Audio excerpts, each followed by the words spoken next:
एक बेहद ही गरीब परिवार की लड़की जो काफ़ी मुश्किल से अपनी पढ़ाई ही पूरी नहीं करती है, बल्कि अपने दम पर सरकारी नौकरी भी हासिल कर लेती है और फिर अपने इलाके में लगभग 2 साल तक नौकरी करती है। लेकिन ठीक 2 साल के बाद एक दिन उसका ट्रांसफ़र किसी दूसरे शहर में हो जाता है। जब दूसरे शहर में जाती है, वहाँ पर किराए का कमरा लेती है और वहीं से अपनी नौकरी करने लगती है। लेकिन जैसे ही 1 साल का और समय गुजरता है, एक दिन बड़ी ही बेरहमी से उसकी हत्या कर दी जाती है। लेकिन पुलिस जब इस मामले की जांच पड़ताल करती है, तो एक ऐसी सच्चाई निकल कर सामने आती है, जिसे सुनने के बाद हर कोई सोचने और समझने पर मजबूर हो जाता है। वाकई में दोस्तों, आज की जो कहानी है, ये आपके भी शरीर के रोंगटे खड़े कर देने वाली है। नमस्कार, प्रणाम, मैं आपका भाई, आपका दोस्त अभय, और आप देख रहे हैं द कीप क्राइम।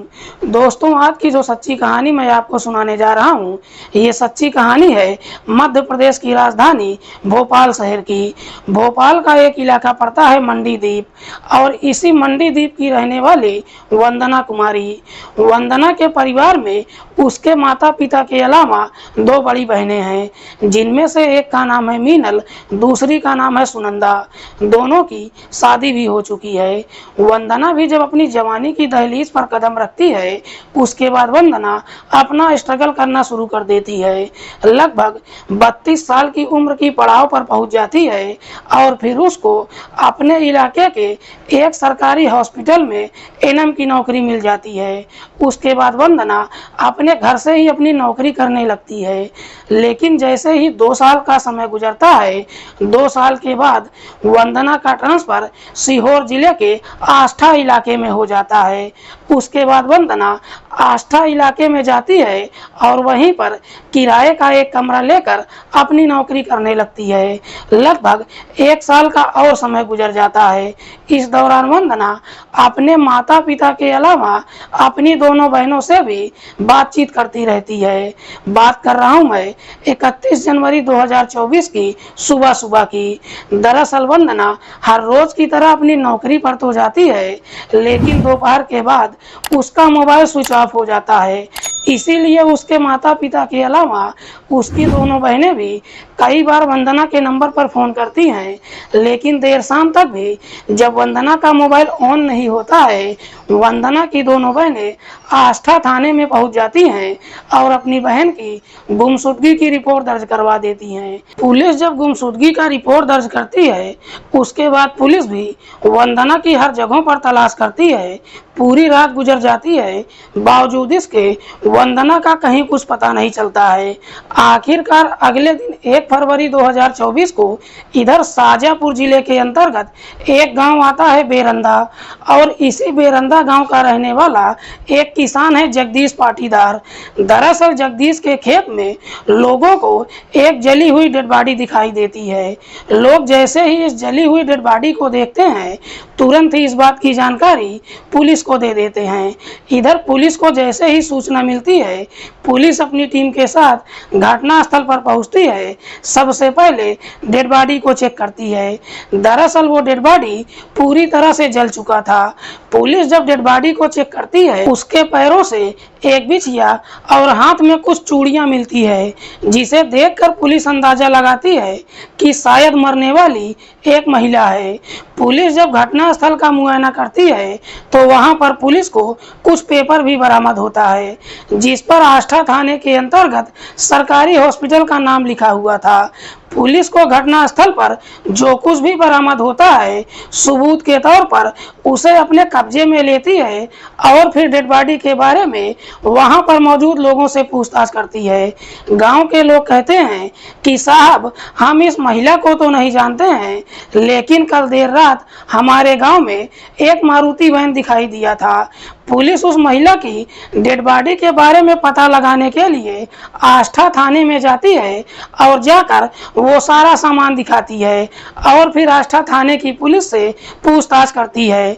जैसे ही उस महिला के बारे में आष्ठा थाने से पूछताछ करती है, आष्ठा थाने की पुलिस वंदना की दोनों बहनें मीनल और सुनंदा को थाने बुलाती हैं। मीनल और सुनंदा जब थाने में पहुंचती हैं, पुलिस जो सबूत के तौर पर बिंदिया और चूड़ी बरामद किया था, मीनल और सुनंदा को दिखाती है। मीनल और सुनंदा जैसे ही वो चूड़ी और बिंदिया देखती हैं, देखकर पहचान लेती हैं और रोते हुए पुलिस वालों से कहती हैं कि साहब, ये सारी चीजें किसी और की नहीं बल्कि मेरी बहन वंदना की है। आखिरकार वंदना की शिनाख्त हो जाती है। जैसे ही वंदना की शिनाख्त हो जाती है, उसके बाद पुलिस वंदना की दोनों बहनों से पूछताछ करती है कि क्या तुमको किसी पर शक है कि वंदना की हत्या कौन कर सकता है। इस पर वंदना की बहन मीनल पुलिस वालों से कहती है कि साहब, मेरी बहन इसी आष्ठा थाने के अंतर्गत मोपुरा गांव के रहने वाले अंसार के घर पर किराए के कमरे में रहती थी। दरअसल मेरी बहन का अंसार के साथ प्रेम प्रसंग चल रहा था। अंसार जो पहले से शादीशुदा है और उसके 3 बच्चे भी हैं। अंसार की पत्नी का नाम है हनीफा बेगम। मीनल जैसे ही ये सारी बातें पुलिस को बताती है, पुलिस मीनल की तहरीर पर अंसार के घर पर जाती है और वहां से अंसार को गिरफ्तार करके थाने पहुंच जाती है और फिर अंसार से वंदना की हत्या के बारे में पूछताछ करती है। अंसार भी बिना किसी सख्ती या दबाव के तुरंत ही अपनी सच्चाई कबूल कर लेता है। लेकिन पुलिस जब अंसार से पूछताछ करती है कि तुमने उसकी हत्या क्यों किया है, अंसार सही तरीके से जवाब नहीं देता है, जिससे पुलिस को लगता है कि शायद अंसार कुछ छुपाने की कोशिश कर रहा है। तब तक इधर उस मारुति वैन के ड्राइवर का मालूम चल जाता है। पुलिस जब उस ड्राइवर से पूछताछ करती है तो ड्राइवर कहता है कि साहब, उस दिन मेरी गाड़ी में एक महिला और एक पुरुष मौजूद थे। उनके साथ में एक बहुत बड़ा ड्रम भी था। दरअसल मैंने उन दोनों को मोपुरा इलाके से उठाया था और फिर शाम के समय बेरंदा गांव में छोड़ दिया था। उसके बाद मैं वहां से वापस अपने घर चला आया था। ड्राइवर जब इस तरह की बातें कहता है, पुलिस अब उस ड्राइवर के सामने अंसार को लेकर जाती है। लेकिन ड्राइवर जब अंसार को देखता है, पुलिस वालों से कहता है कि साहब, उस दिन गाड़ी में ये व्यक्ति मौजूद नहीं था। लेकिन ड्राइवर जब पुलिस वालों से कहता है कि मैंने दोनों को मोपुरा इलाके से उठाया था, पुलिस अब फिर से अंसार के घर पर जाती है और अंसार की पत्नी हनीफा को अपनी हिरासत में लेकर थाने पहुंच जाती है। ड्राइवर जब हनीफा को देखता है, देखकर पहचान लेता है। जैसे ही हनीफा की शिनाख्त हो जाती है, उसके बाद पुलिस हनीफा से वंदना की हत्या के बारे में सख्ती से पूछताछ करती है। पुलिस जैसे ही अपनी सख्ती दिखाना शुरू करती है, आखिरकार हनीफा अपनी सच्चाई कबूल कर लेती है। लेकिन हनीफा जब इस हत्या की पूरी कहानी बताती है तो वाकई में इसे सुनने के बाद हर किसी के शरीर के रोंगटे खड़े हो जाते हैं। दरअसल इस कहानी की शुरुआत होती है जब वंदना आष्ठा इलाके में अपनी नौकरी करती है। यहीं पर किराए का एक कमरा लेकर अपनी एनएम की नौकरी जब करती है, अक्सर उसे गांव-गांव में घूमकर महिलाओं को स्वास्थ्य के बारे में समझाना होता है। आसपास के इलाकों में अपनी स्कूटी से कवर कर लेती है, लेकिन जब उसे दूर के इलाकों में जाना होता है, बस में सफर करती है। दूर के इलाकों में जब बस के माध्यम से सफर करती है, उसी बस में वंदना की मुलाकात अंसार से होती है। दरअसल उसी बस में अंसार कंडक्टर की नौकरी करता है।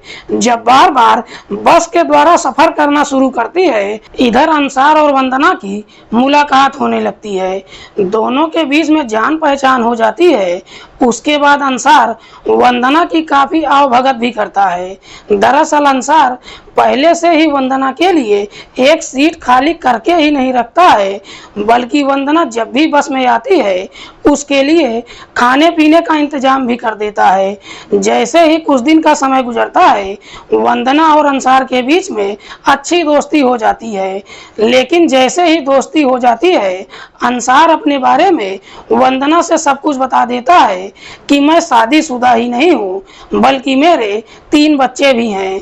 लेकिन अंसार को जब मालूम चलता है कि वंदना उसी के इलाके में किराए के कमरे में रहती है, एक दिन अंसार वंदना को सुझाव देते हुए कहता है कि क्यों ना तुम मेरे ही घर पर किराए के कमरे में रहो। अपने ही घर में जब किराए का कमरा देने के लिए कहता है, वंदना भी इसके लिए तैयार हो जाती है और फिर अंसार के ही घर में किराए पर रहने लगती है।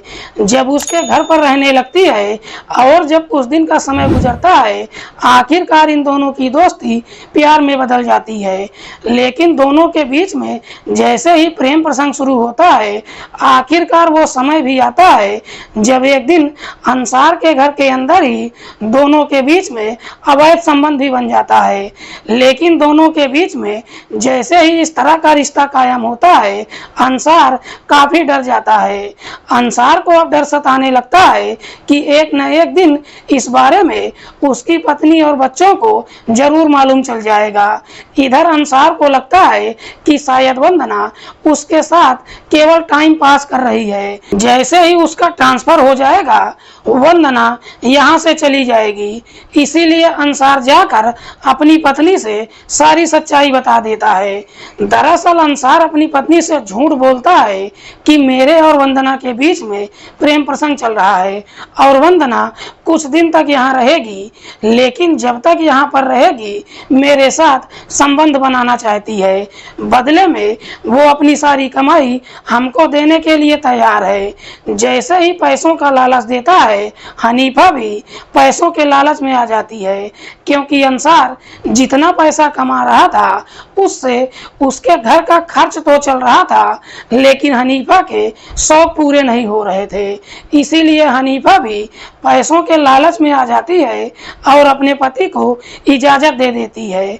उसके बाद हनीफा के घर में उसके सामने ही वंदना और अंसार के बीच में अवैध संबंध ही नहीं बनता है, बल्कि खुद हनीफा रखवाली भी करती है कि कहीं इस बात की जानकारी आस पड़ोस के लोगों को मालूम न चल जाए। इधर वंदना जो कुछ भी पैसा कमाती है, दिल खोलकर अंसार के परिवार के ऊपर लुटाना शुरू कर देती है।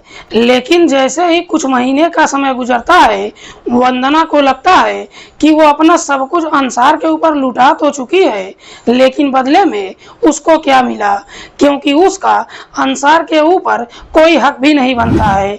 दरअसल वंदना अब अंसार से शादी करने का फैसला कर लेती है, लेकिन चाहकर भी अपने दिल की बात अंसार से नहीं बता पाती है, बल्कि खर्चा देना बंद कर देती है।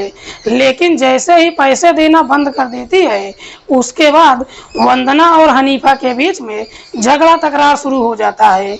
जब झगड़ा तकरार शुरू होता है, तब कहीं जाकर वंदना अपने दिल की बात अंसार से बताती है। दरअसल वंदना अंसार से कहती है कि तुम मुझसे शादी कर लो। शादी की बात जैसे ही कहती है, ये सुनकर हनीफा एकदम से गुस्से में आ जाती है। हनीफा अपने पति के ऊपर दबाव डालने लगती है कि तुम किसी भी कीमत पर वंदना से शादी नहीं करोगे। अंसार भी वंदना को समझाते हुए कहता है कि हम दोनों कैसे शादी कर सकते हैं, क्योंकि तुम हिंदू हो और मैं मुसलमान हूँ। जब जाति धर्म बीच में लेकर आता है, वंदना अपना धर्म परिवर्तन करने के लिए भी तैयार हो जाती है। लेकिन वंदना और हनीफा के बीच में जब आए दिन झगड़ा तकरार शुरू होता है, उसके बाद वंदना हनीफा का घर खाली कर देती है और बगल में जाकर किराए का कमरा लेकर रहने लगती है। लेकिन बगल में जब रहने लगती है, बावजूद इसके अंसार और वंदना का मिलना जुलना बंद नहीं होता है। अंसार जब वंदना से मिलने के लिए उसके कमरे पर जाता है, वंदना अंसार के ऊपर दबाव देते हुए कहती है कि तुम अपनी पत्नी को तलाक दे दो और मुझसे शादी कर लो। जब उसके ऊपर दबाव डालना शुरू करती है, अंसार भी काफी सोच विचार करने के बाद एक फैसला लेता है कि वो अपनी पत्नी को तलाक दे देगा और वंदना से शादी कर लेगा। अंसार को लगता है कि वंदना के पास सरकारी नौकरी ही नहीं है बल्कि अच्छा खासा पैसा भी कमाती है। इसीलिए अंसार जाकर अपनी पत्नी हनीफा से कहता है कि मैं तुमको तलाक देना चाहता हूँ। लेकिन जैसे ही तलाक देने की बात कहता है, ये सुनकर हनीफा एकदम से गुस्से में आ जाती है। दरअसल हनीफा को अब अपना परिवार बिखरते हुए दिखाई देने लगता है। हनीफा अंसार को काफ़ी समझाने की कोशिश करती है, लेकिन अंसार भी अपनी जिद पर उतर जाता है कि अगर वो शादी करेगा तो सिर्फ और सिर्फ वंदना से ही करेगा। अंसार जब अपनी जिद से पीछे नहीं हटता है, अब हनीफा अपने परिवार को बचाने के लिए वंदना को इस दुनिया से हटाने का तय कर देती है, क्योंकि हनीफा को लगता है कि वंदना की वजह से उसका परिवार खराब हो रहा है। हनीफा वंदना को इस दुनिया से हटाने के लिए एक षड्यंत्र बनाती है और अपने षड्यंत्र में अपने ही किराएदार रामचंद्र को भी शामिल कर लेती है। रामचंद्र जो पेशे से एक नाई है, जैसे ही वंदना को इस दुनिया से हटाने का तय करती है, उसके बाद इसी षड्यंत्र के तहत 31 जनवरी 2024 को दोपहर के लगभग 12 बजे के आसपास वंदना के हॉस्पिटल में जाती है और उससे कहती है कि मेरे घर पर चलो, आज ही हम फैसला करेंगे और मैं अपने पति को छोड़ दूंगी। हनीफा जब अपने पति को छोड़ने के लिए कहती है, वंदना भी हनीफा की बातों में आ जाती है और फिर उसके साथ उसके घर पर पहुंच जाती है। हनीफा जब वंदना को लेकर अपने घर पर पहुंचती है, उस वक्त उसके घर पर उसका किराएदार रामचंद्र भी मौजूद था। जैसे ही घर पर पहुंचती है, अंसार को लेकर हनीफा और वंदना के बीच में झगड़ा तकरार शुरू हो जाता है। जैसे ही झगड़ा तकरार शुरू होता है, उसके बाद हनीफा अपने घर के अंदर से एक भारी सरिया उठा कर लाती है और उसी से वंदना के सर पर काफी जोर से वार कर देती है, जिसकी वजह से वंदना काफी गंभीर अवस्था में वहीं पर गिर जाती है। जैसे ही जमीन पर गिर जाती है, उसके बाद हनीफा और रामचंद्र दोनों मिलकर वंदना की गला दबाकर हत्या कर देते हैं। वंदना की जब मौत हो जाती है, उसके बाद उसकी डेड बॉडी को ठिकाने लगाने के लिए एक मारुति वैन बुक करते हैं और वंदना की डेड बॉडी को एक भारी ड्रम में पैक कर देते हैं। लगभग 3 बजे के आसपास जब अपने घर से निकलते हैं, बेरंदा इलाके में जाते हैं, वहां जाकर एक खेत में रुक जाते हैं, ड्राइवर को वापस भेज देते हैं। वहां से 2 किलोमीटर दूर जाकर रामचंद्र 2 लीटर पेट्रोल खरीद कर लाता है और उसी खेत में वंदना के शरीर पर डालकर उसे आग के हवाले कर देता है। उसके बाद वहां से रामचंद्र भोपाल चला जाता है और इधर हनीफा अपने घर पहुंच जाती है। लेकिन पुलिस जब इस मामले का खुलासा करती है और सबसे पहले जब अंसार को गिरफ्तार करती है, अंसार को पहले से ही मालूम होता है कि वंदना की हत्या किसी और ने नहीं बल्कि उसकी पत्नी हनीफा ने किया है। इसीलिए अंसार अपने आप को पुलिस के हवाले करने की कोशिश करता है ताकि उसके बच्चों की परवरिश हनीफा कर सके। वाकई में हनीफा जब ये पूरी कहानी पुलिस को बताती है, पुलिस हनीफा की तहरीर पर रामचंद्र को भी गिरफ्तार करके लाती है। फिलहाल पुलिस ने इन दोनों को गिरफ्तार करके जेल भेज दिया है। दोस्तों, इस पूरी घटना के बारे में आप क्या सोचते हैं? आप अपनी राय कमेंट बॉक्स में हमको जरूर दीजिएगा। मिलते हैं किसी और सच्ची कहानी के साथ, तब तक के लिए नमस्कार, जय हिंद।